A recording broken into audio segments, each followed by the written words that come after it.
అందరికీ నమస్కారం. ఈ వీడియోను స్కిప్ చేయకుండా చివరి వరకు చూస్తారని ఆశిస్తున్నాను. ఈ వీడియో గనక మీకు నచ్చినట్లయితే లైక్ చేయడం మాత్రం మర్చిపోవద్దు. ఇంకా ఈ ఛానల్ని ఎవరైనా సబ్స్క్రైబ్ చేసుకోకపోతే దయచేసి సబ్స్క్రైబ్ చేసుకోండి. మన పూర్వకాల కథల్లో అనేక దివ్యమైన గాథలు ఉన్నాయి. అలాంటిదే ఓ గాథ ఇది. కుబేరుని అహంకారం ఎలా వినాయకుని కోపానికి కారణమైందో ఈరోజు తెలుసుకుందాం.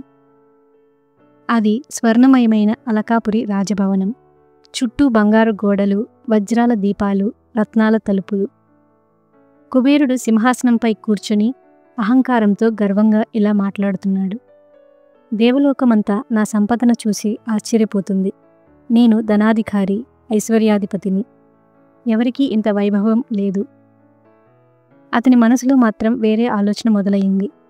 నా సంపదను శివపార్వతులు చూసి ఆశ్చర్యపడాలి. వారిని భోజనానికి ఆహ్వానిస్తే నా ఘనత మరింత పెరుగుతుంది. అలా అనుకుని వెంటనే ఒక దూతను పిలిచాడు. నీవు వెంటనే కైలాసానికి వెళ్ళి మహాదేవుడిని, పార్వతీదేవిని ఆహ్వానించు. కుబేరుడు తన సంపదతో సత్కరించడానికి వేచి ఉన్నాడని చెప్పు అని పంపించాడు. కైలాసంలో శివపార్వతులు ప్రశాంతంగా కూర్చొని ఉన్నారు. దూత వచ్చి వారికి నమస్కరించి, ప్రభు, కుబేరుడు మిమ్మల్ని భోజనానికి ఆహ్వానిస్తున్నాడు. శివుడు చిరునవ్వు చిందిస్తూ పార్వతి వైపు చూశాడు. కుబేరుడికి గర్వం పెరిగిపోయింది. అతనికి మనం ఒక పాఠం చెప్పాలి. అప్పుడు పార్వతీదేవి, అవును ప్రభు, మనం కాకుండా మన కుమారుడు గణపతిని పంపితే సరిపోతుంది. అప్పుడు అతనికి వినయం బోధ అవుతుంది. శివుడు ఆ మాటలకు సరే అని దూతకు ఇలా చెప్పాడు. మేము రాలేము, కానీ మా కుమారుడు వినాయకుడు వస్తాడు అని చెప్పు అని ఆ దూతను పంపించాడు. కుబేరుడు సంతోషంగా ఏర్పాట్లు చేశాడు. బంగారు పాత్రల్లో వందల వంటకాలు తయారు చేయించాడు. శివపార్వతులు వినాయకుణ్ణి పిలిచి ఇలా అన్నారు. కుబేరుడు విందుని ఏర్పాటు చేశాడు.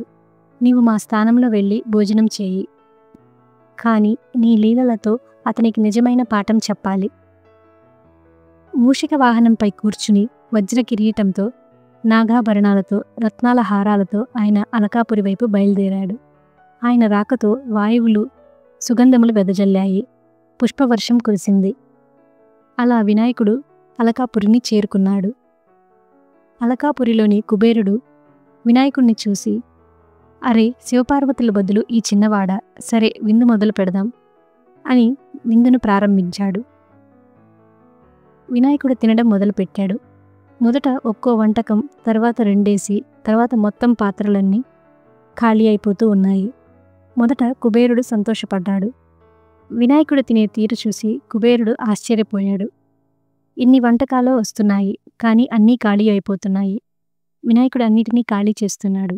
ఇల్లు మొత్తం ఆహారంతో నిండిపోయినా వినాయకుడి ఆకలి తీరలేదు. చివరికి ఆహారం అంతా అయిపోయింది. వినాయకుడు కోపంగా మారిపోయాడు. కళ్ళలో అగ్నిజ్వాలలు మెరిశాయి. కుబేరా, నీ సంపద అంతా, నీ భోజనం అంతా అయిపోయింది, కానీ నా ఆకలి ఇంకా తీరలేదు. నీ అహంకారానికి ఇవే ఫలితం. భవనం కంపించడం మొదలైంది. కుబేరుడు భయంతో వణికిపోయాడు. అయ్యో, నేను చేసిన పొరపాటు వల్ల వినాయకుడు కోపించాడు. ఇప్పుడేం చేయాలి అని అనుకున్నాడు. కుబేరుడు కైలాసానికి పరిగెత్తాడు. శివపార్వతుల ముందుకు వచ్చి ఇలా మొక్కాడు. ప్రభు, వినాయకుడు కోపంతో ఉన్నాడు. నా అహంకారం వల్లే ఈ స్థితి వచ్చింది. దయచేసి ఆయన కోపాన్ని శాంతింపజేయండి. అది విని శివుడు చిరునవ్వు చిందించాడు. కుబేరా, సంపద అహంకారాన్ని పెంచితే అది శాపం అవుతుంది. వినయం లేకుంటే దైవకృప ఉండదు.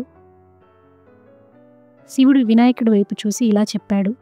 గణపతి, కుబేరుడు తన తప్పును తెలుసుకున్నాడు. అతన్ని క్షమించు. వినాయకుడు చిరునవ్వు చిందిస్తూ కోపాన్ని తగ్గించుకున్నాడు. అలా కుబేరుడు తన అహంకారాన్ని వదిలిపెట్టాడు. వినయం, భక్తి కలిగిన వారికి దైవకృప ఎప్పుడూ ఉంటుంది.